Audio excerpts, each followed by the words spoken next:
ఆడపిల్ల పుట్టగానే అక్కడ తల్లిదండ్రులకు భారమవుతుంది. పెంచి పెద్ద చేసే ఆర్థిక స్తోమత లేక శిశువు అమ్మకాలకు పాల్పడుతున్నారు. మరికొందరు పేరెంట్స్ ముందుగానే తెలుసుకొని కడుపులోనే చంపేస్తున్నారు. ఎన్నో ఏళ్లుగా సాగుతున్న ఈ అనాగరిక చర్యలకు కారణం ఏంటనే దానిపై సర్కార్ సిఐడి ఎంక్వైరీకి ఆదేశించింది. ఇది నల్గొండ జిల్లాలో ప్రస్తుత పరిస్థితి. నల్గొండ జిల్లా దేవరకొండ ఎక్కువగా గిరిజనులుండే ప్రాంతం. సాగు చేద్దామన్నా నీళ్లుండవు, బోర్లలో నీటి చుక్క రాదు. దీంతో వ్యవసాయం చేయలేక బతుకుబండి లాగలేక పేదరికంతో అలమటిస్తున్నారు ఇక్కడి జనం. ఆడపిల్ల పుడితే అదనపు భారం అనుకుంటున్నారు. పుట్టగానే అమ్మకానికి కూడా వెనకాడడం లేదు. 2008 ఆగస్టు 2న దేవరకొండ ప్రభుత్వ హాస్పిటల్లో శిశువుల కోసం ఉయ్యలను ఏర్పాటు చేశారు ఐసిడిఎస్ అధికారులు. ఈ పథకం కింద ఇప్పటి వరకు 200 మంది శిశువులను పైగా కాపాడారు. మిర్యాలగూడ, నాగార్జున సాగర్, నిడుమనూరు, పెద్ద ఊర, హాలియా, పిఏపల్లి, గుర్రంపూడు, నాంపల్లి, చింతపల్లి, మర్రిగూడ, దేవరకొండ, చందంపేట, డిండి తదితర మండలాల్లో శిశువులను వదిలేసిన సంఘటనలు అధికంగా ఉండడంతో శిశు గృహాలను ఏర్పాటు చేశారు.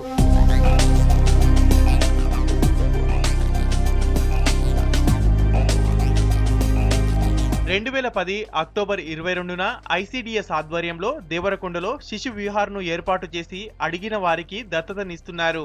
ఆడ శిశువులపై వివక్ష వీడాలని ర్యాలీలు, సాంస్కృతిక కార్యక్రమాలు చేపట్టినా ఫలితం మాత్రం కనిపించలేదు.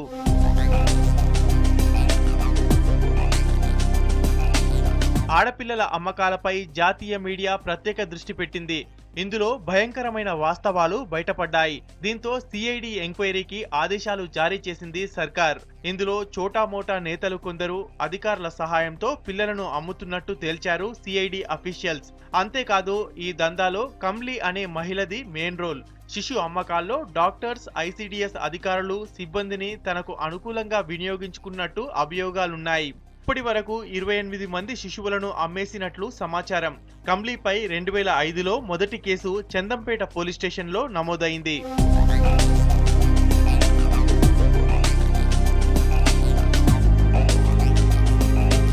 దేవరకొండలో జరుగుతున్న ఆడపిల్లల అక్రమ రవాణా ప్రభుత్వానికి సవాలుగా మారింది. శిశు అమ్మకాలకు పాల్పడుతున్న కొంతమందిని ఇప్పటికే అదుపులోకి తీసుకున్నారు సిఐడి అధికారులు.